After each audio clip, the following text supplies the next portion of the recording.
Exercise 3.1 question number 1 in the matrix A दे रखा है आपको। ये इस मैट्रिक्स के अंदर 3 तो आपके पास रो हैं और 4 कॉलम दिए हुए हैं। तो उसने कहा है the order of the matrix बताना है, द नंबर ऑफ एलिमेंट बताना है और राइट द एलिमेंट्स बताना है आपको A13, 21, 33, 24 और A23। ठीक है, तो चलिए करते हैं क्वेश्चन को। तो फर्स्ट में उसने कहा है कि the order of the matrix. तो ऑर्डर ऑफ द मैट्रिक्स क्या होती है बच्चों कि हमें देखना है कि कितनी तो रो हैं इसमें और कितने कॉलम हैं। तो 3 रो हैं और 3 ही कॉलम है इसके अंदर। तो इसका ऑर्डर क्या रहेगा 3 × 4 यानी 3 रो और 3 कॉलम। इसको आप लिख भी सकते हैं 3 रो हैं एंड 4 कॉलम है। ठीक है, फिर उसके बाद इसने पूछा है नंबर ऑफ एलिमेंट्स। तो नंबर ऑफ एलिमेंट 3 रो हैं और 4 कॉलम है। ठीक, तो एक रो में कितने एलिमेंट है 4 हैं, तो 3 में कितने हो जाएंगे 3 × 4 यानी 12 हो गया। ठीक है, आगे बात समझ में, यानी क्वेश्चन ये था।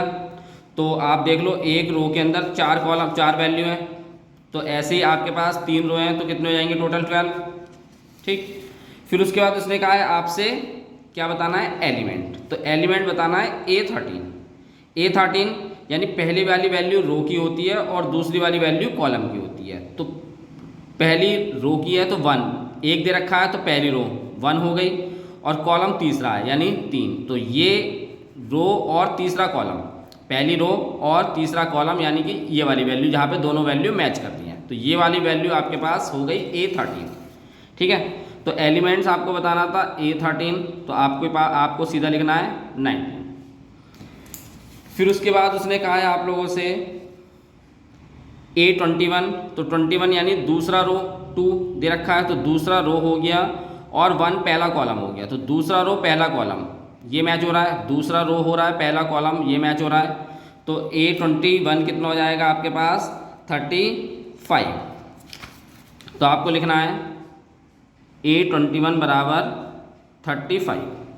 ठीक, फिर आगे उसने दे रखा है आपको 33, तो 33 A33 तीसरा रो, ये तीसरी रो और तीसरा कॉलम जहाँ पे दोनों की मैच हो रही होंगी, तीसरा रो है तीसरा कॉलम है यानी -5। ठीक है, तो चलिए ये कितना हो जाएगा A33 -5। फिर उसने पूछा है आपसे A24 दूसरा रो और चौथा कॉलम, दूसरी रो और चौथा कॉलम, तो दूसरी रो चौथा कॉलम 12 आ रहा है 12, तो A24 आ जाएगा आपके पास 12। ठीक है, फिर उसने लास्ट और पूछा है आपसे A23, तो A23 दूसरी रो और तीसरा कॉलम, दूसरी रो तीसरा कॉलम, तो ये आपके पास कहाँ मैच होगा 5/2 पर। ठीक, तो ये आएगा आपके पास A23 5/2। बस ये था क्वेश्चन नंबर 1, समझ में आ गया होगा आप लोगों को। अब हम क्वेश्चन नंबर 2 की तरफ चलते हैं। Question number 2, if a matrix has 24 elements what are the possible order, क्या रहेंगे उसके अगर उसमें 24 एलिमेंट्स है मैट्रिक्स के अंदर। It can have what if it is has 13 elements. ठीक है, तो उसके 13 एलिमेंट्स के बारे में भी बताना है आपको।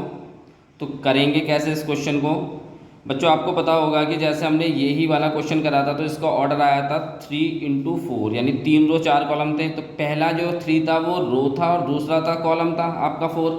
ठीक है, तो ऐसी क्वेश्चन नंबर 2 में देखते हैं हमें क्या करना है।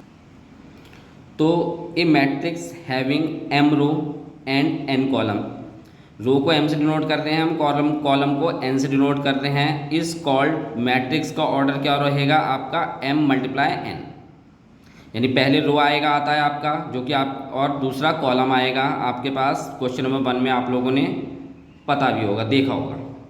फिर उसने कहा है कि अब 24 एलिमेंट्स की बात कर रहा है कि एक मैट्रिक्स के अंदर 24 एलिमेंट्स हैं, तो देयर आर 8 पॉसिबल मैट्रिक्स होंगे हैविंग 24 एलिमेंट्स ऑफ ऑर्डर।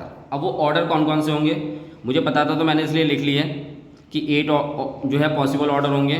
तो पहला क्या होगा, फर्स्ट रो और 24 कॉलम।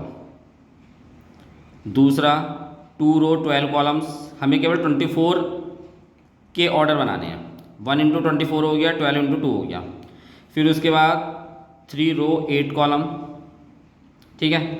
उसके बाद आपके पास 4 रो एंड 6 कॉलम। फिर ये रिवर्स में भी चल सकते हैं, 24 रो 1 कॉलम, ठीक। उसके बाद 12 मल्टीप्लाई 2। फिर उसके बाद आपके पास 8 मल्टीप्लाई 3 यानी 8 रो और 3 कॉलम्स। और उसके बाद आपके पास हो सकता है ये 6 मल्टीप्लाई 4 यानी 6 रो और 4 कॉलम। तो टोटल आपके पास 8 ऑर्डर बन सकते हैं 24 के, ठीक है। उसके बाद उसने एक पार्ट और पूछा था आपसे, क्या, फिर उसने पूछा था कि what if it has 13 elements, ठीक है। तो अब इसके लिए क्या करेंगे, 13 क्या है, प्राइम नंबर हो गया आपका, ठीक। तो करना क्या है आपको, नंबर जो प्राइम नंबर हो गया वो 13 हो गया। अब 13 प्राइम नंबर है तो आप इसको कैसे लिख सकते हैं, 1 इंटू 13, 2 ही बनेंगे बस केवल, और 13 मल्टीप्लाई 1, ठीक है। ये 2 ऑर्डर ही बनेंगे इसके। तो there are possible matrix of order कितने बनेंगे, देयर आर 2, क्योंकि 2 हो गए आपके पास, एक ये कंडीशंस हो गई, एक ये कंडीशंस हो गई, तो आपके पास 2 पॉसिबल ऑर्डर हो गए मैट्रिक्स के, ठीक है। क्या क्या, 1 इंटू 3, तो ये तो रो वाइज हो गया, रो, एंड 13 इंटू 1 हो गया आपके पास कॉलम। तो ये आपके पास क्वेश्चन नंबर 2 था, समझ में आया होगा। क्वेश्चन नंबर 3 की तरफ चलते हैं हम। क्वेश्चन नंबर 3, क्वेश्चन नंबर 3 में if a matrix has 18 elements, what are the possible order it can have, what if it has 5 elements.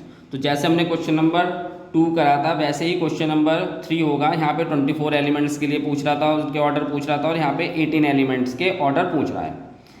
यहाँ पे 13 एलिमेंट्स की बात कर रहा था, यहाँ पे 5 एलिमेंट्स की बात कर रहा है। ये भी प्राइम नंबर था, ये भी प्राइम नंबर है, ठीक है। तो देखिए कैसे करते हैं इस क्वेश्चन को।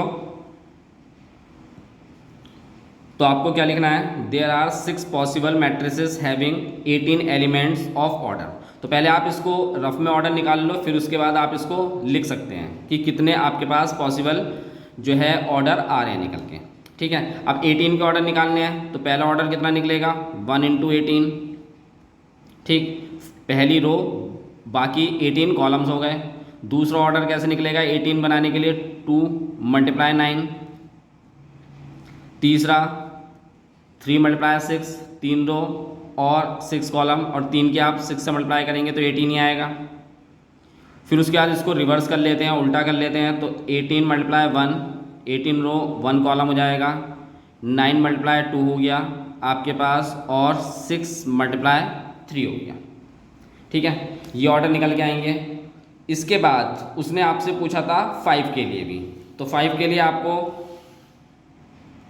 प्राइम नंबर हो गया 5, तो इसके ऑर्डर जो निकल के आएंगे आपके पास वो क्या निकलेंगे, 1 मल्टीप्लाई 5 एंड 5 मल्टीप्लाई 1, तो 2 ऑर्डर हो गए।